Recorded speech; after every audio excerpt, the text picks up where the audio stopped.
President Trump signing a 6-month government funding bill into law. 2 Democrats joining with all the Senate Republicans, save one, to pass that final bill. Joining us right now on what comes next is former Democratic U.S. Senator Heidi Heitkamp. She's the director of the University of Chicago's Institute of Politics and a CNBC contributor. Also, former White House Chief of Staff under President Trump, Mick Mulvaney. He is the co-chair of Actum Strategic Advisors. And Heidi, why don't we start with you, because this is a point that looks like the Democrats are in a bit of disarray here. They don't really have an answer on how to respond to the Republicans and President Trump with what they've come up with here. That's an understatement, Becky.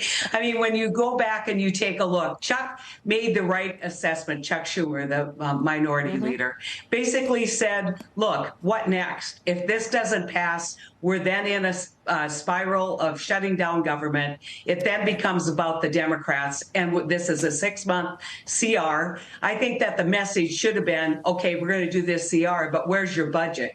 You're in charge. You haven't had a budget for years. This is bad practice for the United States of America. But overall, I mean, they don't have a lot of power right now. And in the past, they could count on some dysfunction over in the House. President Trump has really imposed a lot of discipline. And so it left Chuck without a lot of options. Yeah, that's an interesting point. Absolute discipline coming from the House Republicans, and that has been why they've been able to do so much. Mick, why don't you talk about what comes next for the Republicans? Getting the CR through is great news for them to see that, OK, we're not going to shut the government down. That's probably great news for the American economy as well. But there are a lot of big plans that the Republicans would like to get through. One big, beautiful plan, to put it maybe in the words of President Trump. What is the likelihood that happens? Will that discipline hold? Well, it's certainly higher now than it was before, right? If you couldn't keep that discipline for a relatively simple thing, and in the world of Washington, a CR is a relatively simple thing. If you lost your discipline and couldn't rally your troops on something like that, the chances of rallying it on something as complicated as tax reform extension, would be near zero. So if you sort of look at this as a practice run, at least the Republicans have passed this test.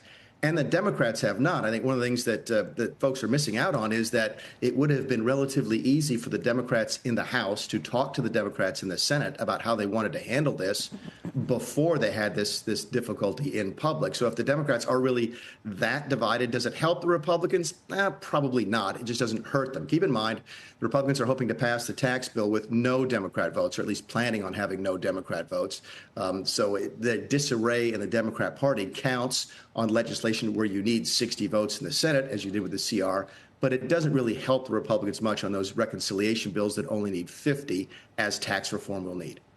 Hey, Mick, we have a new NBC National News poll that's out. It does show President Trump's approval rating at the highest levels that we've seen through his presidency, his best ever mark at 47%. But there are a majority, 51%, who disapprove of his performance. We've got Ed Yardeni coming on today, who is lowering his expectations for the S&P 500 for the year, not because he disagrees with what the Republicans are doing, but kind of more how they're doing it. He doesn't like that DOGE is being done so publicly and actively, when he thinks the government efficiency is definitely necessary. Would like to see more cuts, maybe just done by the secretaries and maybe a little more quietly about things.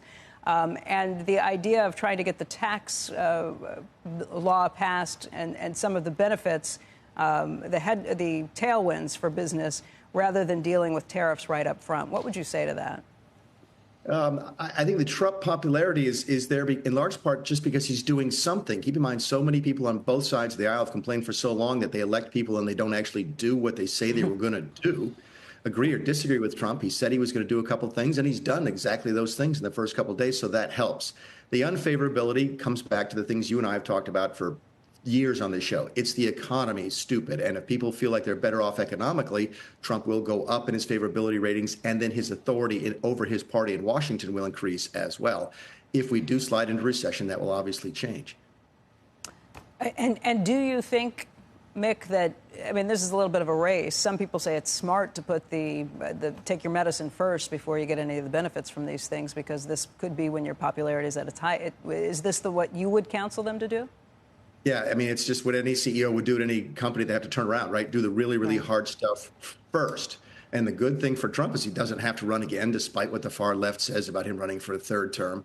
And he's got a chance to sort of do some things that might be politically unpopular on the front end as a way to sort of engage on his entire initiative and his agenda. I'm comfortable in the long run, Becky, that the deregulation policy, the energy policy is going to be net positive. But first, they're very quick and they can be inflationary or sort of discourage economic growth, and that could be a problem. But it looks like Trump's team does have the fortitude to sort of ride this out. So, Heidi, you agree with Chuck Schumer with his actions on this for not shutting down the government, that could have led to much bigger problems for the country and for the Democrats. That NBC News poll shows that Democrats are at their least popular ever, something like 27% approval ratings. What do they need to do? Is it to stand up and fight the Republicans, or is it find ways to coordinate with them on things that they actually agree with?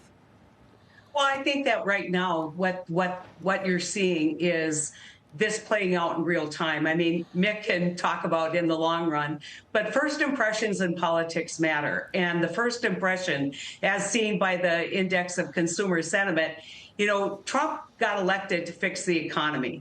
And in that NBC poll, along with a lot of other polling and the Index of Consumer Sentiment, people don't think he's doing a good job on the economy. They think, yes, he's doing something, and so that's favorable. But if the economy continues to sour and we continue to see inflation at current rate or higher, if we continue to rattle the economy and the stock market with tariff threats, this is going to have an impact on the Republican Party. And so there's two schools of thought.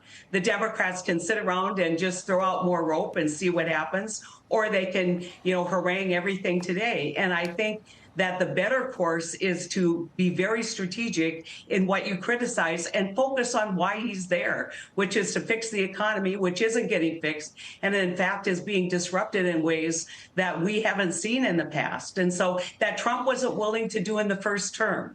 So this is a long game. I think that the Democrats need to understand, the folks out there, that you know, what you're seeing in the headlines today may not be what's in the headlines in 2 or 3 weeks.